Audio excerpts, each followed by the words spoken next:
नमस्कार मित्रों, target the study point में आपका स्वागत है। हम आशा करते हैं आप लोग बेहतर होंगे और आपकी तैयारी अच्छी चल रही होगी।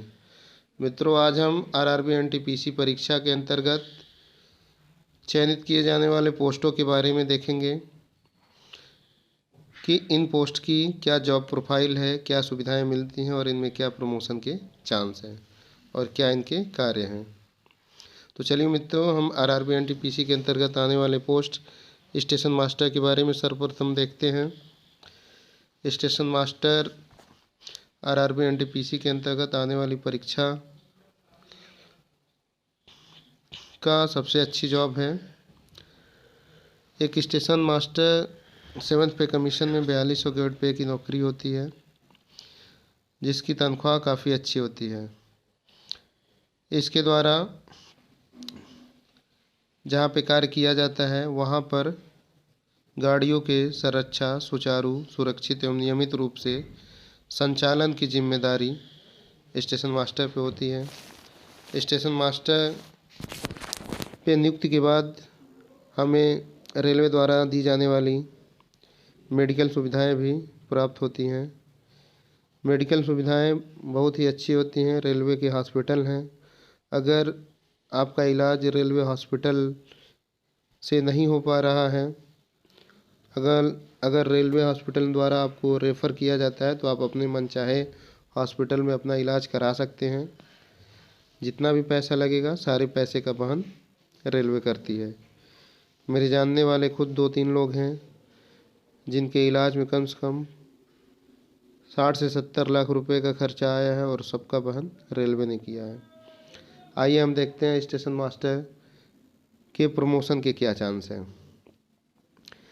देखिए, अगर हमारी नियुक्ति आरआरबी एनटीपीसी परीक्षा के द्वारा स्टेशन मास्टर पे होती है तो हम 6 से 10 सालों में ऑटोमेटिक स्टेशन अधीक्षक के पोस्ट पर प्रमोट हो जाते हैं।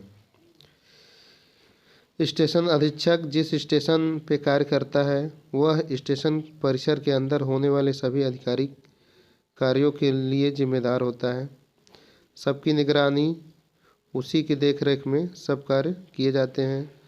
वह अपने कर्मचारियों को निर्देशित करता है तथा सुरक्षा संचालन का कार्य देखता है।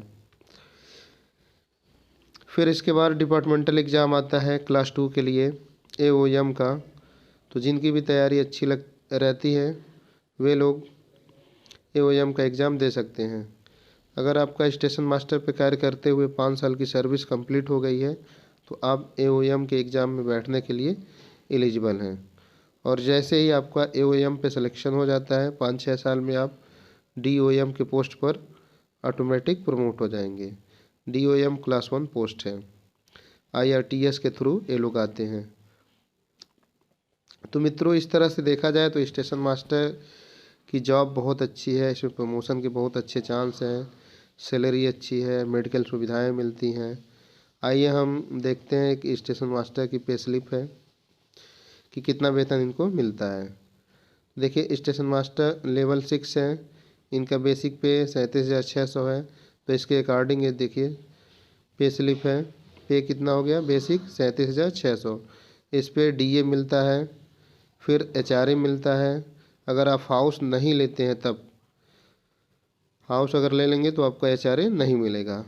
एक ट्रैवलिंग अलाउंस जनरल है जो सभी लोगों को मिलता है 2016 रुपया। तथा अगर आप नाइट ड्यूटी करते हैं तो आपको एनडीए भी मिलता है। ऐसा माना जाता है कि नाइट ड्यूटी मनुष्य के नेचर के खिलाफ है, इसलिए इसके लिए अलग से पारितोषिक रेल आपको देती है। तो नाइट ड्यूटी अलाउंस इनका देखिए 3299 रुपया है। तो इस तरह से देखा जाए एक अच्छा अमाउंट आपको स्टेशन मास्टर पर नियुक्त होने के बाद मिलने लगेगा। और आप अगर इच्छुक हैं आगे बढ़ने के लिए तो आप नियुक्त होते ही आगे की तैयारी में लग जाएं। 5 साल बाद आप क्लास 2 के लिए एलिजिबल हो जाएंगे। एग्ज़ाम निकालिए और आप क्लास 2 के अफसर बन जाएंगे। चलिए मित्रों, अगला पोस्ट हम देखते हैं। अगला पोस्ट है गुड्स गार्ड का। अक्सर आप लोग देखते होंगे पैसेंजर गाड़ी, मालगाड़ी या एक्सप्रेस में सबसे पीछे लाल व हरी झंडी लिए हुए सफ़ेद कपड़े में एक आदमी खड़ा रहता है जो गुड्स गार्ड होता है। गुड्स गार्ड एक तरह से ट्रेन का इंचार्ज होता है। वह जब तक ओके का सिग्नल नहीं देगा तब तक ट्रेन नहीं चल सकती है। वह सुनिश्चित करता है कि स्टेशन मास्टर द्वारा प्रत्यक्ष या अप्रत्यक्ष रूप से सिग्नल दिया गया है या नहीं।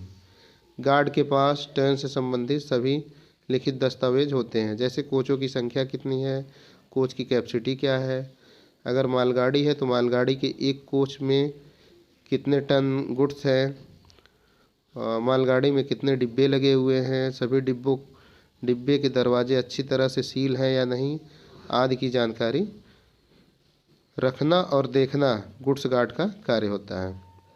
आइए हम देखते हैं गुड्स गार्ड के प्रमोशन के बारे में। तो जैसे ही आपकी नियुक्ति होगी गुड्स गार्ड पे, आपको ट्रेनिंग के बाद मालगाड़ी पे चढ़ा दिया जाएगा और आप मालगाड़ी पे 3 से 4 साल तक ड्यूटी करेंगे। उसके बाद आपको पैसेंजर गार्ड बना दिया जाएगा। फिर वही मिनिमम 2 साल का टाइम पीरियड होता है। दो साल बाद आपको एक्सप्रेस गार्ड बनाया जाएगा और फिर इसके बाद आप डिपार्टमेंटल एग्ज़ाम अगर क्वालिफाई करते हैं तो आप सेक्शन कंट्रोलर व चीफ कंट्रोलर तक प्रमोट करेंगे।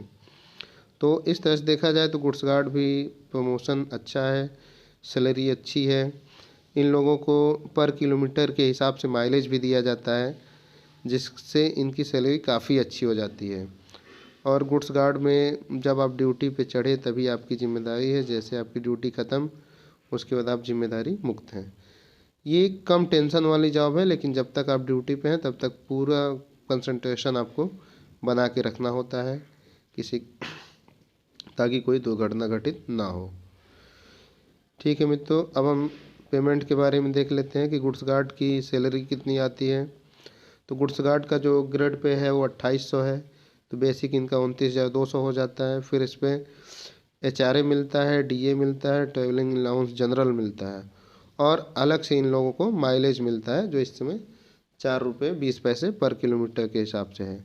आप महीने में जितना किलोमीटर चलेंगे उसके हिसाब से आपको माइलेज दिया जाता है। तो इस तरह से गार्ड की सैलरी काफ़ी अच्छी हो जाती है और जॉब भी कम रिस्की है, इसलिए इसको भी लोग काफ़ी पसंद करते हैं। अगली पोस्ट हम देखेंगे टिकट एग्जामिनर की। टिकट एग्जामिनर को 7th पे कमीशन के पहले टिकट कलेक्टर के नाम से जाना जाता था। इस पोस्ट पे नियुक्ति आपकी होती है, इसका ग्रेड पे 2000 है। आप जैसे कहीं स्टेशनों पे जाते होंगे तो देखते होंगे, अगर आप बिना टिकट हैं तो आपके अंदर रहता होगा कहीं TT ना मिल जाए, TC ना मिल जाए। और आप जब पुल से चढ़ के स्टेशन के पार जाते हैं तो आपको पुल पे ऐसे एक खड़ा TT दिख जाता है। आप सोचते होंगे अरे वहाँ तो TT खड़ा है, अब कैसे बच के निकलें। उसी में कुछ लोग होते हैं जो सोचते हैं कि हम पूरे कॉन्फिडेंस के साथ गुजरेंगे TT के सामने से, तो TT को लगेगा मेरे पास टिकट है और वो पूछेगा नहीं। लेकिन वो भूल जाते हैं कि TT इन सब मानसिकताओं से वाकिफ़ रहता है। वो ज़्यादातर उन्हीं लोगों से टिकट मांगता है जो बहुत दब के या छुपते हुए आते हैं, या फिर जो बहुत कॉन्फिडेंस के साथ आते हैं। इसलिए मित्रों, सावधानी पूर्वक TT के सामने से गुजरें, टिकट लेके चलें। टिकट लेके चलना आपके हित में होता है, वो एक तरह से आपका इंश्योरेंस होता है। अगर आप विदाउट टिकट चलते हैं तो रेलवे मानेगी ही नहीं कि आप उसके पैसेंजर हैं। तो कोई कैजुअलिटी होती है तो उस केस में आपको भारी नुकसान उठाना पड़ता है। इसलिए टिकट लेके चलिए, टिकट लेके चलना आपके और देश के हित में है। तो मित्रों, अगर आप टिकट एग्जामिनर के पोस्ट पर नियुक्त होते हैं तो 2 साल बाद आपका प्रमोशन सीनियर टिकट एग्जामिनर पे हो जाता है। फिर 5-6 सालों में आपका promotion deputy chief ticket inspector पर, और फिर 8-10 सालों में चीफ टिकट इंस्पेक्टर पे हो जाता है। हालांकि इसके बाद भी आप क्लास 2 का एग्ज़ाम देने के लिए इच्छुक हैं तो दे सकते हैं। जैसे ही आपका 4200 ग्रेड पे में 5 साल की सर्विस हो जाएगी तो आप ACM के एग्ज़ाम में भाग ले सकते हैं, और जैसे ही आप ACM का एग्ज़ाम क्वालिफाई करेंगे 4-5 सालों में आप DCM के पोस्ट पर नियुक्त हो जाएंगे। तो इस तरीके से देखा जाए तो ये भी पोस्ट बहुत ही अच्छी है, प्रमोशन के अच्छे चांस हैं। मेडिकल सुविधाएं सब वही जो अन्य कर्मचारी को मिलती है वो इनको भी मिलती है। और TT जो है एक तरह से रेलवे का फेस होता है, पब्लिक के बीच ज़्यादातर समय बिताते हैं, इसलिए इनकी कार्य प्रणाली ही रेलवे की छवि को निर्धारित करती है। ठीक है मित्रों, अगला पोस्ट हम देखते हैं। कमर्शियल अप्रेंटिस की। आरआरबी एनटीपीसी के द्वारा सभी पोस्टों में से सर्वाधिक महत्वपूर्ण कमर्शियल अप्रेंटिस की पोस्ट होती है। लोगों के द्वारा प्रथम वरीयता इसी को दी जाती है, जिसके कई रीज़न हैं। ऐसा माना जाता है कमर्शियल डिपार्टमेंट में अन्य विभागों की अपेक्षा काम करना थोड़ा आसान है, काम आरामदायक है और इसमें प्रमोशन के बहुत अधिक चांस है। आपकी जैसी नियुक्ति होती है, 5 साल की सर्विस कंप्लीट करने के बाद आप क्लास 2 के लिए एलिजिबल हो जाते हैं। कमर्शियल अप्रेंटिस पे चयनित होने वाले लोगों की पोस्टिंग डिविजनल कमर्शियल इंस्पेक्टर या सीएस के तौर पर होती है। डिविजनल कमर्शियल इंस्पेक्टर को सेक्शन के 8-10 स्टेशनों की जिम्मेदारी दे दी जाती है कि वे कमर्शियल विभाग से संबंधित सभी कार्यों का संचालन करवाएं। यदि आपकी सीएस के पोस्ट पर पोस्टिंग होती है तो आपको एक स्टेशन पर कोचिंग विभाग का सुपरवाइजर बना दिया जाएगा। तो इन लोगों को ऐसा माहौल मिलता है, ये लोग अक्सर अधिकारियों के ऑफिसर्स के टच में रहते हैं, जिसके कारण इनके अंदर खुद इच्छा आ जाती है कि हमको भी आगे चल के ऑफिसर ही बनना है और यही लोग ज़्यादातर क्लास 2 का एग्ज़ाम क्वालिफाई करते हैं। इसलिए मित्रों, प्रथम वरीयता वाला पोस्ट कमर्शियल अप्रेंटिस है। इसकी भी सैलरी वही है जो 4200 ग्रेड पे मिलती है और इनको भी सारी मेडिकल सुविधाएं मिलती हैं, पास भी मिलता है। अगली पोस्ट हम देखते हैं ट्रैफिक अप्रेंटिस की। ये भी ऑपरेटिंग विभाग का पोस्ट है, सेम कमर्शियल अप्रेंटिस के जैसा। इसमें भी आपकी नियुक्ति टीआई के पोस्ट पर होती है, ट्रैफिक इंस्पेक्टर के पोस्ट पर, और इस पर नियुक्त होने के बाद 5 साल बाद आप क्लास 2 का एग्ज़ाम देने के लिए एलिजिबल हो जाते हैं और ऑपरेटिंग विभाग के अंतर्गत होने वाले क्लास 2 की भर्तियों में ज़्यादातर यही लोग चयनित होते हैं। इस हिसाब से देखा जाए तो ये पोस्ट भी काफ़ी महत्वपूर्ण है, इसको लोग दूसरी वरीयता पर रखते हैं। तो मित्रों, ये जो है आरआरबी एनटीपीसी के द्वारा कराई जाने वाली परीक्षाओं के अंतर्गत आने वाले पोस्टों का विवरण था।